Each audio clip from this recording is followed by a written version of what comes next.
I don't know where you were or what you were doing. I was in Los Angeles at my breakfast table. A phone call came in, said Jim Morrison, from a guy who was our manager at the time, said Jim Morrison is dead in Paris. I said, bullshit. At the time, Paul is dead. Rumors were going around. Lots of people were sort of dying, or rumors of their death. I didn't believe it at the time. I'd heard 4 or 5 other rumors of Jim's death. This was just another rumor of Jim's death. So it didn't really upset me in any way at the time. And the guy said, I think this is serious. I said, well, I'm not about to fly to Paris to check out some rumor. I don't believe it anyway. He said, I've got a flight, 12 o'clock flight to Paris. He flew to Paris. Fine. Go ahead and check it out. Called me back about 3 days later and said we buried a coffin, and Jim Morrison was in that coffin, and he's now buried and dead in Père Lachaise Cemetery. I said to the guy, he's dead? You buried him? He said, yes. Well, how did he die? He said, well, I don't know. It's all in French. I can't read it. Something about his heart stopped. I said, well, how did he look? He said, I don't know. I said, what do you mean you don't know? He said, I never saw the body. I said, what do you mean you didn't see the body? He said, it was a sealed coffin. I said, you mean you put a sealed coffin in the ground? He said, yeah, but Jim was in there. I said, you're sure Jim was in there? Yeah, well, how do you know? I know he was in there. Did you see him? I didn't see him. And that's the story from my perspective. Holy cow. So, technically, Jim Morrison might have just run away and said, the hell with all this stuff. That... It's possible. It's possible. I doubt it, but it's possible. Yeah. It's possible. French death certificate, pay off an Algerian doctor, a couple of $1,000, sign it, put 150 pounds of sand or bricks in a coffin and put it in the ground. It's possible. I don't think so. Yeah, I don't think so. I don't think so. But it sure is strange. There's a lot of strange circumstances surrounding his death, and that whole thing with the never seeing the body. I never saw Jim Morrison dead. Last time I saw Jim Morrison was in March in Los Angeles.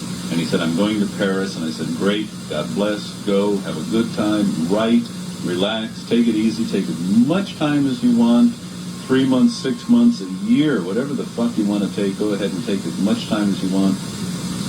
Call the muse back, get back to being a poet again. And that's what he was going to do. That's the last I ever saw of Jim Morrison. How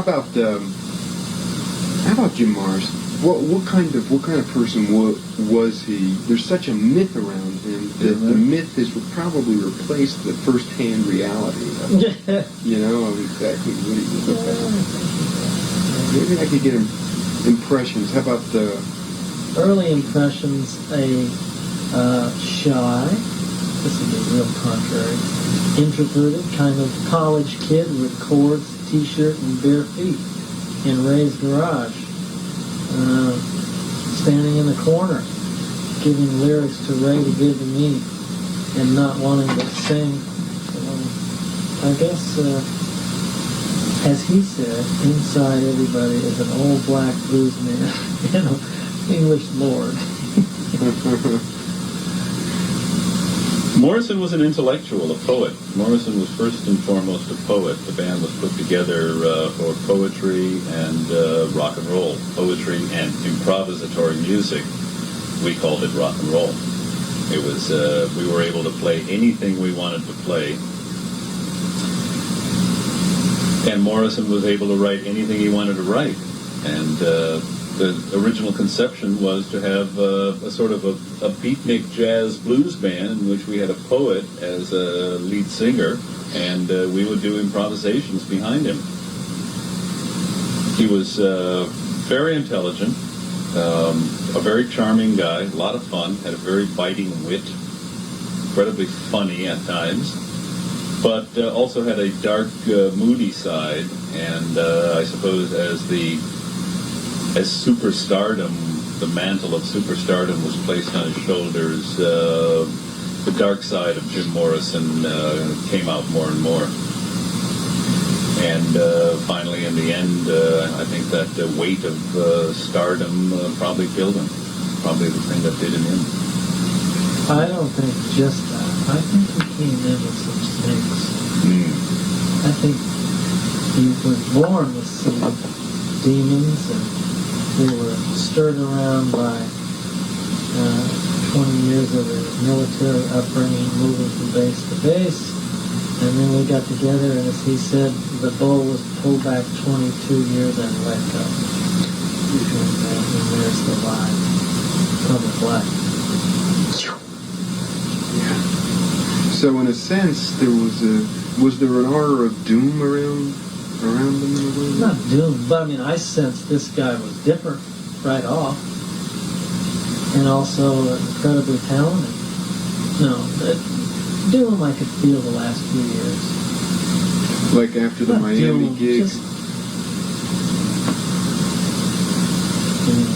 Well, it was an awareness of death. Morrison was aware of, and I think we all should be aware of, our own mortality. Anything could happen to us at any moment. We all walk out the street and get hit by a taxi. I almost got hit by a taxi crossing the street. Guy was hauling ass, man. You're dead. You're gone, man. You live, you die. You have and this, death not ends it. death doesn't end it either. Exactly.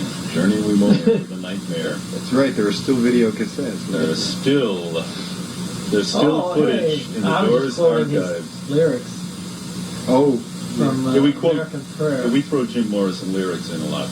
We're the only band who actually knows all the lyrics to all the songs and a lot of the poetry. So we, as we do interviews, we throw in lines by Jim Morrison, just a test on the interviewers. Death not ends it. Journey we more into the nightmare. CDs and Right into the CDs and the archives. Journey we again.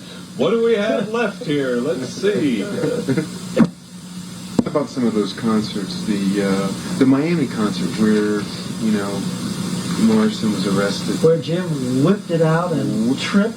He fell on it, yeah. Well, he could. I mean, the tool was long enough. It was difficult. He had to shove it down his pants leg and, He had to fold it over, didn't he? well, sometimes he did, and sometimes he just let it hang there, yeah. See, Miami was a religious hallucination. Miami never actually, the exposure, to my knowledge, never actually took place. But he told the audience he was going to do it, and he baited the audience and kept telling them that he was going to expose himself. And held his shirt in front of his crotch and kept using it as a bullfighter's cape, pulling it off to the side, and he'd quickly cover himself. And he said, I'm going to show it, watch, and he'd pull his shirt aside and pull it back. And that's what I remember. I never remember him actually doing it. I thought, he's pulling a number on the audience. But the southern audience, his home state of Florida, born in Florida, they saw the snake. They saw snakes, lizards. The Doors came as the kings of acid rock, kings of orgasmic rock, the Lizard King, all those funny titles. And I think he hypnotized 15,000 people into believing he did it. Certainly these psychedelic Christians that attended the trial and stood outside and accosted us saying, he did it. Yeah. I looked at Ray. I'll never Did forget you that. see it? No. Did you guys? Uh-huh. It was a hallucination, like you said, yeah. Boy, we were right there, man. We didn't see it. I didn't see it. Maybe he did it. If he did, it sure was quick. It didn't. He certainly didn't simulate oral copulation on the guitar player and lavishly display his penis